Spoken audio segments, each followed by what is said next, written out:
An array is a data structure. An indexed array is the simplest of the array data structures. An array stores a collection of values, any number of values. The only thing that limits the amount of data that the array can store is the memory in the computer. And the indexed arrays use a number to identify the position in the array where a value is stored. We get three types of arrays with PHP: the simple indexed array, associative arrays, which are often referred to as dictionary data structures, and multi-dimensional arrays. So an array can store an entire list of values, and we can access those values randomly. And when I say randomly, I mean that you can say, give me the value at position 6, and you don't have to go from position 1 through 5 to get to position 6. You go directly to position 6. This is called random access storage. And so in the example here, I have an array of sci-fi characters. Notice the keyword array. So that says assign to this sci-fi characters variable an array that's storing 4 strings. An array begins its indexing at 0. What that means is the maximum index of an array is 1 less than the number of elements that it's storing. This is, again, one of those junior programmer issues that often arises, where if you try to access an element that is outside of the bounds of the array, you'll get a fatal error. So how do we know what's in the array? How many elements? Well, we just ask the array. We have a function called count, and we pass it the name of the array variable, and it will return to us the number of elements in the array. Now, oftentimes when we're debugging, we want to see what's in the array. The print_r function will just simply dump everything that's in the array. Well, now associative arrays are like a dictionary. Think about Webster's. When you're looking up the definition of a word, you look up the word to find the definition. This is how an associative array works. Again, by another name, an associative array is known as a dictionary data structure. So in this case, I have an array called spaceships, and the key in the array is the series name, and the lookup value is the name of the spaceship associated with that television series. So if I wanted to find, for example, the Starship Enterprise, and I know that it's from the Star Trek series, I would ask the array, hey, give me the value that you're storing that's associated with the Star Trek television series.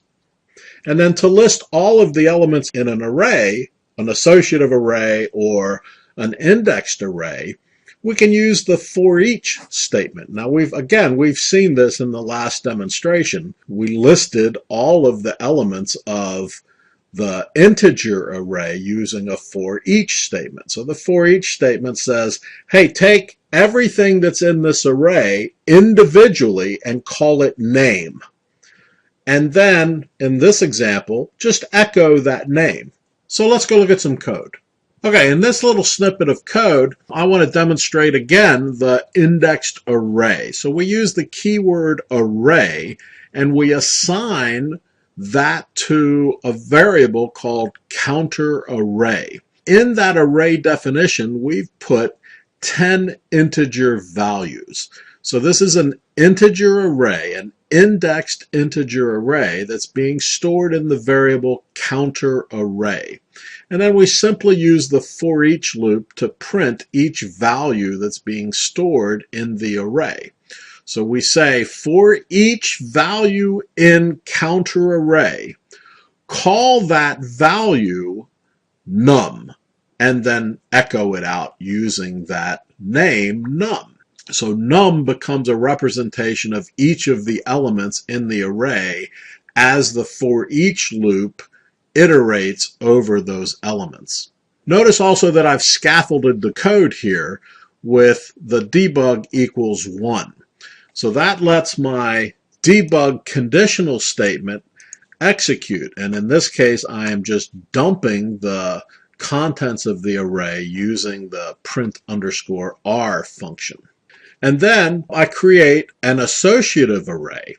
Now the associative array takes two values for each entry in the array. One is the key value. It is the value that we're going to use to look up the other value. The second value is the value that we want to look up. So in this case, we are using the key *trek to look up the value enterprise. Notice the new operator that we're using. This operator is the =greater than sign. What it tells PHP is to associate the value on the left with the value on the right. So now we can look it up like a dictionary. We look up the word, we find the definition. We look up the key, we find whatever value we're storing there. So in this associative array called spaceships, I can access any of the elements in the array just by using the key. So the next statement is looking for the spaceship associated with Star Trek. And then I can use a for each loop. And again, the for each loop for an associative array will work exactly like it does for an indexed array. It takes every element in the array and it says for each value, not the key, but for each value in the associative array, call it names. Inside of the for each loop, I just echo the name. The for each loop is managing going to each key, looking up the value associated with each key, assigning that value to the names variable, and then letting me do something with it. And again, in this case, all I'm doing is echoing. And then I have another debug command that's just dumping the contents of the associative array. So let's run this, and you'll see I get my counter values as expected from 0 to 9 in the for each loop on the indexed array. We've seen this before. Then the print_r statement gives us a nice printout of the array contents along with their index. The next line is the echo here of the associative array lookup for the key Star Trek. So Kirk was the captain of the Starship Enterprise. And then the for each statement for the elements within the spaceship associative array. We get the three elements looked up for us by the for each statement, assigned to the names variable, and then echoed. And then finally we get the dump statement, the print_r statement dump of the associative array. And notice that it's a nice, useful output. It gives us the key and the associated value with that key. The last thing I wanted to demonstrate is what I warned against earlier, is that in an indexed array, we cannot step outside of the bounds of the array. So our counter array has 10 integer values stored within it. So the index of the array is 0 to 9. And in this statement on line 22, I am accessing the counter array position 12, which does not exist. There is no position 12. So the memory space that is there wherever 12 would be does not belong to the counter array, so that when we try to access it, PHP is going to give us a pretty nasty error.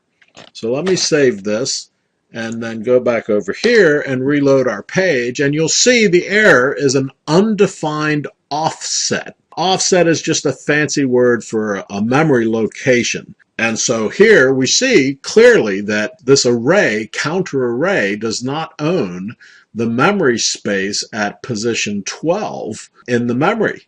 And so PHP just gives us a fatal error.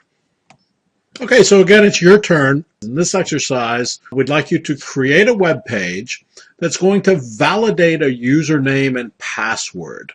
So to do that, set two variables, username and password, to the values that are shown here. then use an associative array that stores usernames and passwords and test against that associative array. So you'll have to loop through each value in the associative array, test to see if the password that's given is correct. Now, obviously, add more values for the associative array. I've given you 3 examples here. Add more.